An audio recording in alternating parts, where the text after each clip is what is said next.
Isn't the garden just so beautiful? It is golden hour on the farm. This is actually the first time I've been outside all day.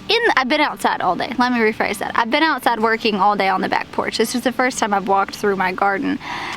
Look at these flowers. These are the cactus zinnias. This is like this peach color. It's really, really pretty. It doesn't really smell. It was really pretty. Here's another in that little peach color. I think the garden is so magnificent. I come out here and I see tromboncino hanging on the vine. I see green beans ready to harvest. I see flowers in full bloom. I see so much abundance in the garden right now. However, I also walk through the garden and I see tomatoes that have blight and need to be ripped up. I see zinnias that have this really nasty disease that probably needs some attention and curing. And I see all these things going on in the garden that I could potentially tend to and treat. Obviously the blight, that's going to spread to the other tomatoes, so that's something that's like mandatory I have to work on. But I see so much in the garden that needs to be done. And real talk here, guys, if I'm being completely honest, I'm not in a season right now where I can put all my time and attention in the garden. And it's so crazy. I was gonna come out here and do a garden tour for you guys, and I had this moment, and actually it stemmed from a conversation I had with Jessica yesterday. We had this really long conversation about just like needing the acceptance and the permission to take a backseat to our gardens. And it was kind of funny, like she was asking me like, hey, I'm in a place where like I have a lot going on, like I'm gonna take a backseat. And I was like, do it. Like I get, like if you're looking for my approval to let the garden go wild, let the garden go wild. Because I am also in a similar season where the garden's having to take a back seat. You guys, I have been working on this passion project of mine that you guys will find out about really, really soon. I've been working so hard on something just that I really feel a call and a passion in my heart to pursue and do something about. And so that's for a later video, but I've been working on so many things and doing so many things that I can't wait to share with you guys kind of some of the just ideas I've been brainstorming over the last few months and some things that you're gonna see from us in the future. So we were having this conversation of just being like so overwhelmed with just other priorities. You know, we're both packing and we're moving.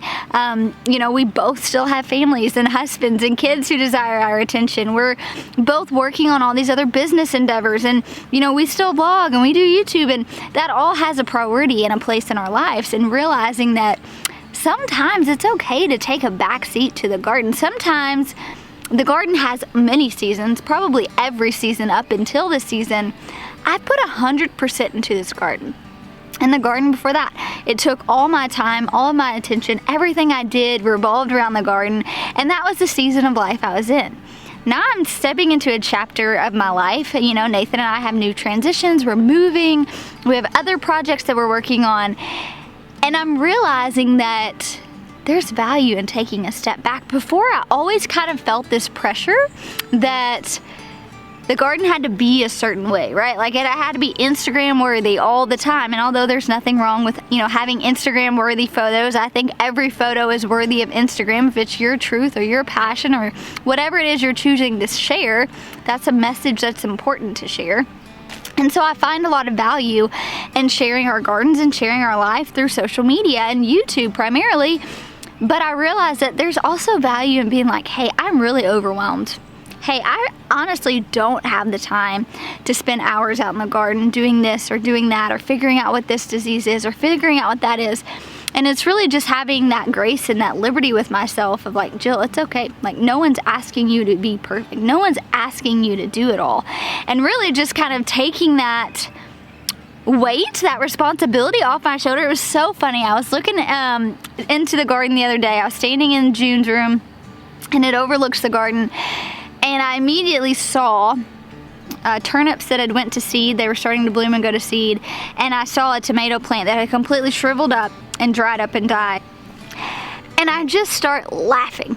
And Nathan was like, what are you laughing at? Like, what's going on? And I was like, you know, it's so funny how God works. Like, we had all this rain, and I wasn't out in the garden forever.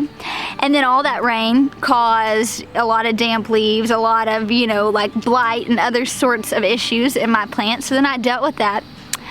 We've also had really crazy humidity. So like some of my plants are showing signs and doing things that usually I don't see them do until like August. We're at the end of June right now. And so I was like, it's so funny because I felt like this was God telling me, I know you're not going to remove the garden from yourself, because that's how I am. I'm a works-driven person. I like putting my work into things in tangible ways. I can see it.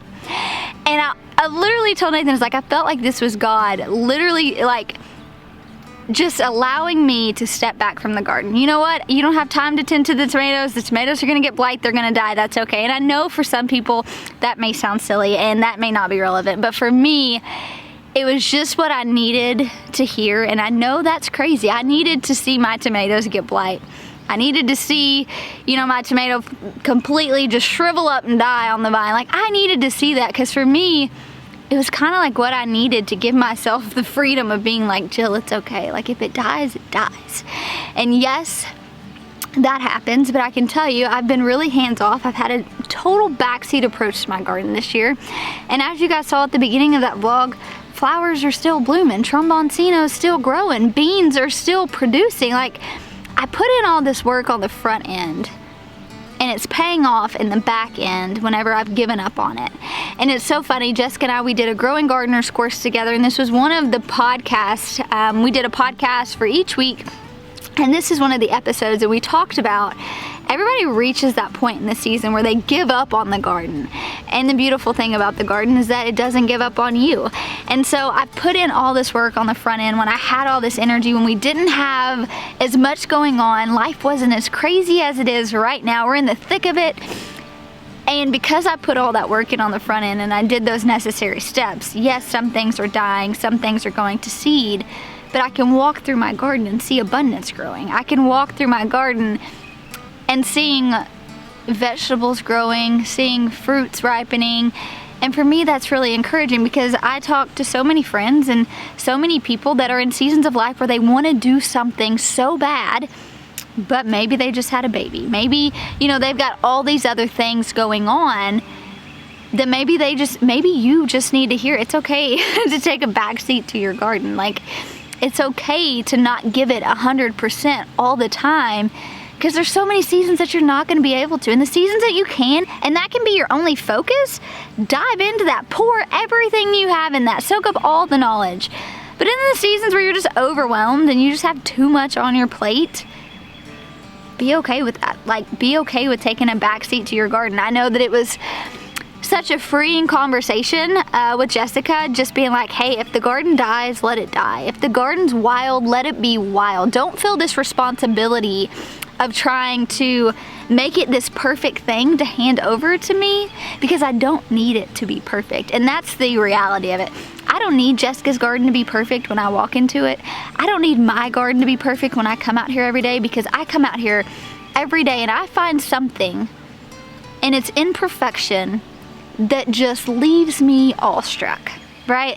I find something that sparks that joy, whether it's buckets full of flowers being harvested by my friends, whether it's the kids coming out here grabbing beans for dinner, like whatever it is, I find beauty in all the imperfection that's around me. And I really felt like Jessica and I both talked about this, and we were like, we need to make videos on this. We need to talk about how this is okay. Someone who, you know, teaches people, sometimes things happen. And, you know, I went and I was tearing out tomatoes in the greenhouse yesterday, or in the high tunnel at Jessica's house, and, you know, I was doing all this major pruning because turns out there was a crazy bacteria in the soil which ended up doing a lot of damage to the plants, and we were trying to save them and figuring out what's the best thing to do. Right now we started with a bunch of really heavy pruning. I may even have to like tear out a bunch of those plants. Obviously, like those are the types of things that knock you down. You put so much work into something, and knowing that something happened due to elements that Jessica could not control, the dampness, the coolness, like so many different things, and just like how our weather's been crazy lately is what ended up causing this disease is very common in high tunnels, in tomatoes in particular, and so we're doing everything to try to save those tomatoes, right? Like I'm trying to heavily prune when you're not really supposed to. We're trying to thin some out, like we're trying to do whatever to try to save the fruit that's on there, but there's still a good chance that like we've got to be like, okay, we got to rip them up, we got to burn the plants, we can't save the seeds. Like sometimes things just knock you down. Sometimes the garden flipping kicks your butt, and that's just part of it. And then sometimes you get to go outside and harvest that juicy ripe tomato if that's your thing.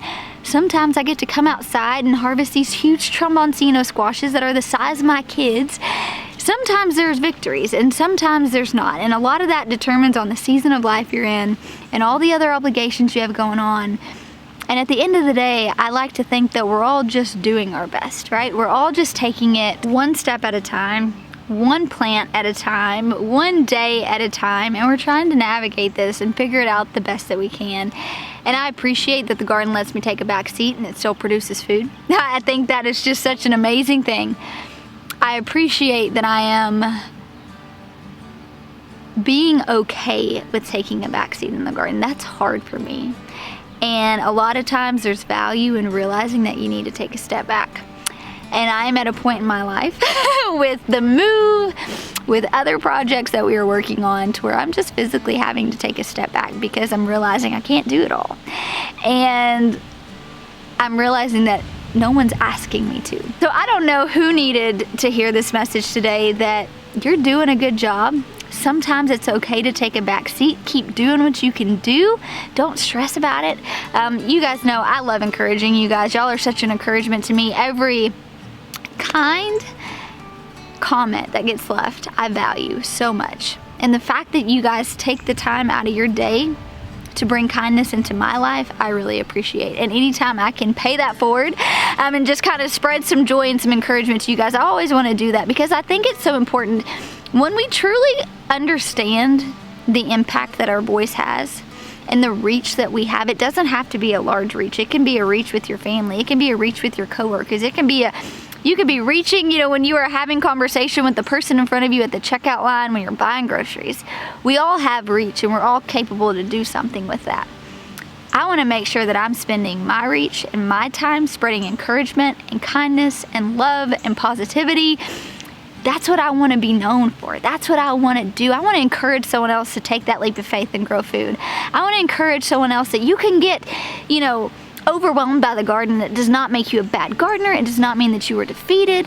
I want to encourage someone else that if I can encourage someone, so can you. Your words matter.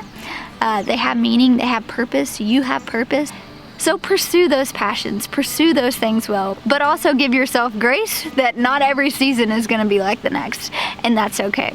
So thank you guys for seeing my garden. There will be no garden tour this week because, like I said,